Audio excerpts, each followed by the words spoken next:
नमस्कार दोस्तों। आज की वीडियो में हम लोग ट्रिग्नोमेट्रिक रेशियो से रिलेटेड क्वेश्चंस को सॉल्व करेंगे।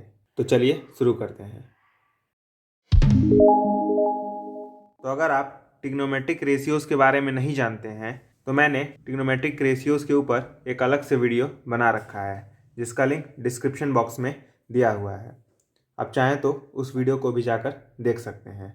उस वीडियो में मैंने बताया था कि ट्रिग्नोमेट्रिक रेशियोज क्या होते हैं और कितने तरह के ट्रिग्नोमेट्रिक रेशियोज होते हैं, और साथ में ही मैंने ट्रिग्नोमेट्रिक रेशियोज के जितने भी फॉर्मूले हैं उसको भी बताया था, और ट्रिग्नोमेट्रिक रेशियोज के बीच में क्या रिलेशंस हैं उसको भी मैंने बताया था। तो आपके स्क्रीन के ऊपर ट्रिग्नोमेट्रिक रेशियो से रिलेटेड कुछ फॉर्मूलेज नज़र आ रहे होंगे। मैं चाहता हूँ आप लोग इन फॉर्मूलेज को बहुत ही अच्छे से याद कर लें, क्योंकि इन फॉर्मूलेज की जरूरत क्वेश्चन सॉल्व करने में पड़ेगी। तो पहले क्वेश्चन में हमें दिया हुआ है कि 10a 4/3 के इक्वल है। तो हमें सारे ट्रिग्नोमेट्रिक रेशियोज फाइंड करने हैं। तो अगर 10a दिया हुआ है इसका मतलब हमें साइन ए फाइंड करना है, कॉस ए फाइंड करना है, कॉसेक ए फाइंड करना है, सेक ए फाइंड करना है और कॉट ए फाइंड करना है। तो हमें 10a इजगल टू 4/3 दिया हुआ है। हम लोग जानते हैं 10a इक्वल होता है परपेंडिकुलर अपॉन बेस के।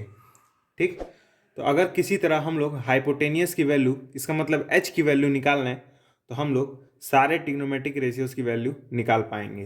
तो मान लेते हैं हमारे पास एक राइट एंगल ट्रायंगल ABC है जिसमें angle B equal to 90 degree है और ये एंगल A है। ठीक, तो एंगल A के सामने वाला साइड परपेंडिकुलर होता है यानी P होता है, और 90 के सामने वाला साइड हाइपोटेनियस H होता है, और जो साइड बच जाए उसे हम लोग बेस कहते हैं। ठीक, तो P की वैल्यू गिवन है 4 और बेस की वैल्यू गिवन है 3। तो हमें किसी तरह H की वैल्यू फाइंड करनी है। तो हम लोगों ने पाइथागोरस थ्योरम पढ़ रखा है। ठीक, पाइथागोरस थ्योरम क्या कहता है कि हाइपोटेनियस का स्क्वायर इक्वल होता है perpendicular square plus base square के। इसका मतलब एच स्क्वायर इक्वल होता है P square plus B square के। तो पी के जगह हम लोग 4 रख देंगे तो क्या जाएगा 4 का स्क्वायर, प्लस बी की जगह हम लोग 3 रख देंगे तो क्या जाएगा 3 का स्क्वायर। 4 का स्क्वायर 16 होता है, 3 का स्क्वायर 9 होता है, और 16 प्लस 9 करने पर क्या आएगा 25, यानी एच स्क्वायर की वैल्यू क्या है 25। तो एच की वैल्यू क्या होगी 5 होगी। इसका मतलब परपेंडिकुलर की वैल्यू 4 है, बेस की वैल्यू 3 है और हाइपोटेनियस की वैल्यू 5। तो साइन ए क्या होता है, साइन ए ये इक्वल होता है परपेंडिकुलर अपॉन हाइपोटेनियस के। ठीक, पी की वैल्यू क्या है 4, एच की वैल्यू क्या है 5, यानी साइन ए की वैल्यू क्या हुई 4/5। ठीक, उसी तरह कॉस ए क्या हो जाएगा B/H। ठीक, बी की वैल्यू क्या है 3, एच की वैल्यू क्या है 5, यानी कॉस ए क्या हो जाएगा 3/5। ठीक, अब हम लोग कॉट ए निकालेंगे। ठीक, कॉट ए क्या होता है tan ए का उल्टा। ठीक, tan ए कितना है 4/3, तो कॉट ए क्या हो जाएगा 3/4। अब हम लोग कॉस ए के निकालेंगे। कॉस ए के किसका उल्टा होता है साइन ए का। साइन ए कितना आया था 4/5, तो कॉस ए के क्या हो जाएगा 5/4। ठीक, उसके बाद हम लोग सेक ए निकालेंगे। सेक ए कॉस ए का उल्टा होता है। ठीक, कॉस ए कितना है 3/5, तो सेक ए कितना हो जाएगा 5/3। तो हमने सारे ट्रिग्नोमेट्रिक रेशियोज की वैल्यू निकाल ली है और यही हमारा आंसर है। तो सेकंड क्वेश्चन में हमें दिया हुआ है कि साइन ए इक्वल है 5/13 के। तो हमें कॉस ए के प्लस कॉट ए की वैल्यू फाइंड करनी है। तो अगर साइन ए दिया हुआ है इसका मतलब परपेंडिकुलर अपॉन हाइपोटेनियस दिया हुआ है। इसका मतलब हमें P की वैल्यू 5 दी हुई है और H की value 13, that is P equal to 5 और H इजगल टू 13। अगर हम किसी तरह बेस B की वैल्यू फाइंड कर लें तो हम लोग कॉस ए के प्लस कॉट ए फाइंड कर लेंगे। तो फिर से भाई सबसे पहले हम लोग मान लेंगे कि हमारे पास एक राइट एंगल ट्रायंगल ABC है जो एंगल B पे 90 डिग्री है। तो एंगल A ये वाला एंगल हुआ, एंगल A के सामने वाला साइड परपेंडिकुलर होता है यानी P होता है। ठीक, 90 के सामने वाला साइड H होता है, H की वैल्यू क्या दी है 13। ठीक। और जो साइड बच जाए उसे हम लोग बेस कहते हैं, यानी बी कहते हैं। हम लोग जानते हैं कि H square P square plus B square के इक्वल होता है। ये पाइथागोरस थ्योरम है। ठीक। एच स्क्वायर की वैल्यू, एच की वैल्यू 13 है, तो क्या जाएगा 13 का स्क्वायर इजगल टू पी की वैल्यू 5 है, 5 का स्क्वायर प्लस बेस बी का स्क्वायर। ठीक। 13 का स्क्वायर आप लोग कैलकुलेट करिएगा, 169 होता है। 5 का स्क्वायर 25 होता है, प्लस बी स्क्वायर। यहाँ से बी स्क्वायर की वैल्यू क्या हो जाएगी, 25 को इस साइड भेज दीजिए, यानी 169 माइनस 25। 169 माइनस 25 करेंगे तो आपकी वैल्यू आएगी 144। तो बी की वैल्यू क्या हो जाएगी, 12 हो जाएगी। ठीक। क्योंकि 12 मल्टीप्लाई बाय 12 करने पे ही 144 आता है। ठीक। यानी कैपिटल बी बेस की वैल्यू हुई 12। ठीक। अब बताइए, अगर हमें कॉसे के निकालना हो तो हम लोग जानते हैं कॉसे के निकालने के लिए हम लोग साइन ए का उल्टा कर देते हैं। साइन ए क्या है, 5/13, तो 5/13 का उल्टा क्या हो जाएगा, 13/5। ठीक। आप फॉर्मूले के जरिए भी निकाल सकते हैं। कॉसे के का फॉर्मूला होता है h/p, यानी हाइपोटेनियस अपॉन परपेंडिकुलर, तो भी वैल्यू यही आएगी। ठीक। कॉट एक किसके इक्वल होता है, फॉर्मूले के अकॉर्डिंग बेस अपॉन परपेंडिकुलर के, यानी b बाई पी के। b की वैल्यू क्या है, 12। ठीक। और p की वैल्यू क्या है, 5 है, यानी कॉट ए की वैल्यू क्या है, 12/5। हमें क्या निकालना है, कॉस ए के प्लस कॉट ए। ठीक।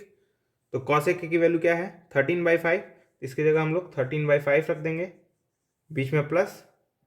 कॉट ए की वैल्यू क्या है, 12/5, तो इसकी जगह हम लोग 12/5 लिख देंगे। ठीक। डिनोमिनेटर सेम है, इसका मतलब एलसीएम 5 आएगा, और ऊपर 13 + 12 हो जाएगा। 13 + 12 करने में कितना आएगा, 25, तो इसकी जगह हम लोग 25 लिख देंगे। और हम जानते हैं 5 × 5, 5 × 5 = 25। इसका मतलब कॉस ए के प्लस कॉट ए की वैल्यू आई 5, और यही हमारा आंसर है। तो थर्ड क्वेश्चन में हमें एक राइट एंगल ट्रायंगल ABC दिया हुआ है, जिसमें एंगल B 90 डिग्री है। ठीक। और दिया हुआ है कि tan A इक्वल है 1 के। इसका मतलब tan A इक्वल है 1 के। tan A हम लोग जानते हैं परपेंडिकुलर अपॉन बेस भी होता है, यानी p/b भी होता है, और 1 को हम लोग 1/1 भी लिख सकते हैं। ठीक। अब ध्यान से देखिए, p की वैल्यू क्या हो जाएगी, 1, और b की वैल्यू क्या हो जाएगी, 1।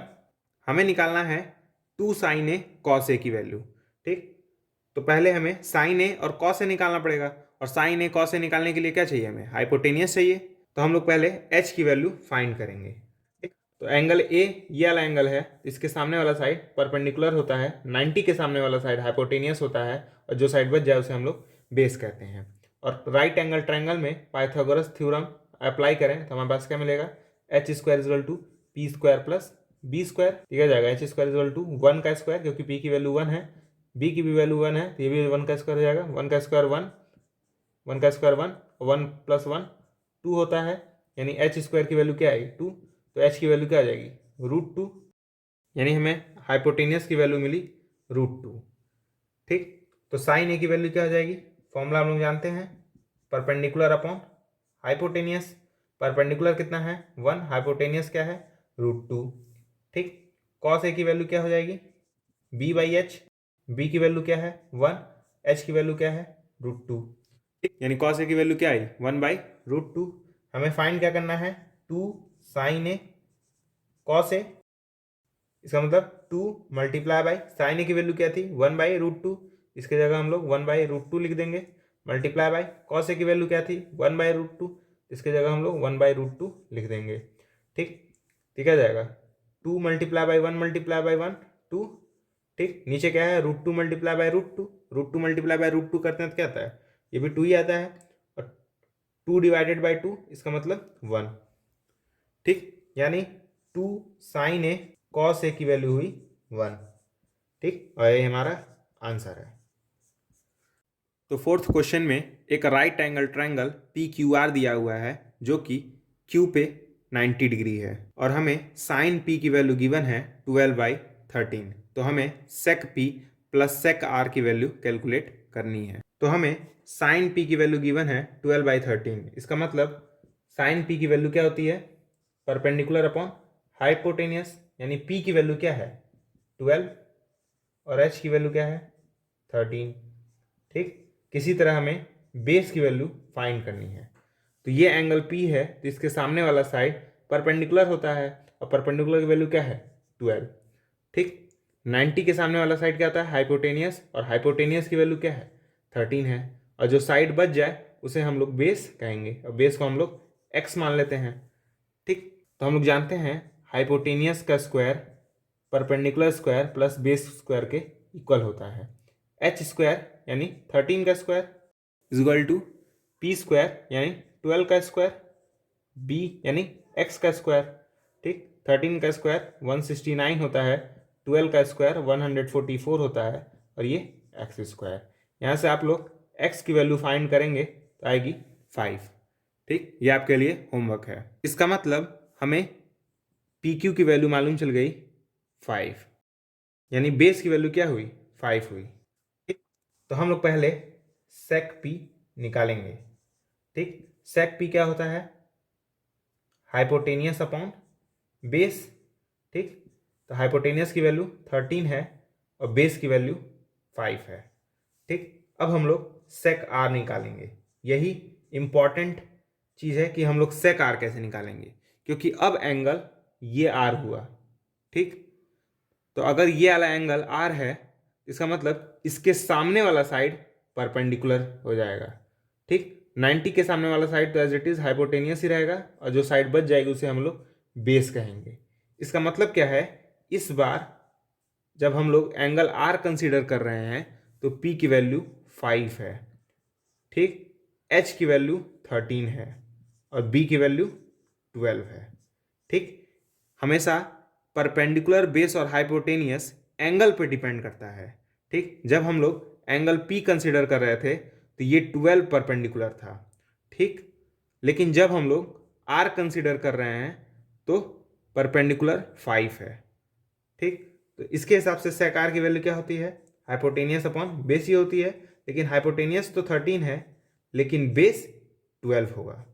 ठीक, क्योंकि एंगल आर यहाँ पे है और एंगल आर के सामने वाला साइड परपेंडिकुलर होता है, 90 के सामने वाला साइड हाइपोटेनियस, और जो बच जाए वो बेस, यानी बेस 12 होगा। लेकिन हमें सेक पी प्लस सेक आर की वैल्यू निकालनी थी। सेक पी की वैल्यू क्या है 13/5 प्लस सेक आर की वैल्यू क्या है 13/12। तो जनरली ये तो एक फ्रैक्शन एडिशन है, इसको आप लोग सॉल्व करेंगे तो आएगा 221/60। ठीक, आप लोग आराम से इसे बैठ के कैलकुलेट कर लीजिएगा।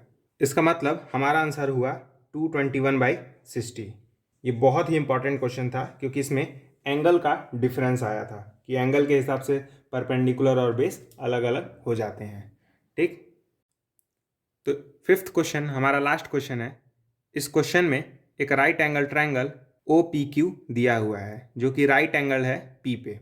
ठीक, हमें पी ओ की वैल्यू 7 सेंटीमीटर गिवन है और O Q minus P Q की वैल्यू 1 गिवन है। तो हमें साइन क्यू और कॉस क्यू की वैल्यू फाइंड करनी है।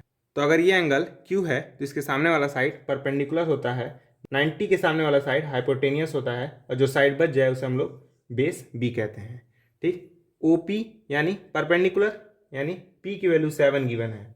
ठीक, ओ क्यू मतलब एच, ठीक, माइनस पी क्यू मतलब बी, ठीक, इजगल टू 1। इसका मतलब एच इजगल टू क्या है, माइनस बी को उस साइड भेजें तो क्या जाएगा 1 प्लस बी। हम लोग जानते हैं कि किसी भी राइट एंगल ट्रायंगल में हाइपोटेनियस का square P square plus B square के इक्वल होता है। एच की वैल्यू क्या है 1 प्लस बी, तो इसकी जगह हम लोग 1 प्लस बी रख देंगे, क्या जाएगा 1 प्लस बी का स्क्वायर। पी की वैल्यू 7 गिवन है तो 7 स्क्वायर प्लस बी स्क्वायर। ठीक, 1 प्लस बी का स्क्वायर क्या होगा 1 square plus B square plus 2 multiply by 1 multiply by B. 7 का स्क्वायर 49 होता है, ठीक, प्लस बी स्क्वायर। ठीक, 1 का स्क्वायर मतलब 1। ठीक, अब हम लोग इस बी स्क्वायर को इस साइड लेके आएंगे, क्या हो जाएगा minus B square plus B square cancel हो जाएंगे तो क्या बचेगा 1 plus 2b is equal to 49। ठीक, इस 1 को राइट हैंड साइड लेके आए, क्या हो जाएगा 2b is equal to 49 minus 1। 49 minus 1 मतलब 48। तो अगर हम लोग इस 2 को नीचे ले जाएं तो डिवीज़न में चला जाएगा, यानी क्या हो जाएगा b is equal to 48 divided by 2। ठीक, 48 डिवाइडेड बाई 2 आप लोग कैलकुलेट करिएगा तो 24 आएगा। ठीक, यानी हमें बेस की वैल्यू मिल गई 24। आप लोग इसे चाहें तो नोट कर सकते हैं, मैं इसको मिटाने जा रहा हूँ। यानी जब हमने सॉल्व किया तो हमें बेस की वैल्यू क्या मिली 24। ठीक, तो h की वैल्यू क्या हो जाएगी 1 प्लस 24। ठीक, दैट इज 25 हो जाएगी। तो हमें साइन क्यू निकालना था। साइन क्यू क्या होता है, परपेंडिकुलर अपॉन हाइपोटेनियस। परपेंडिकुलर की वैल्यू कितनी है 7, हाइपोटेनियस की वैल्यू क्या है 25।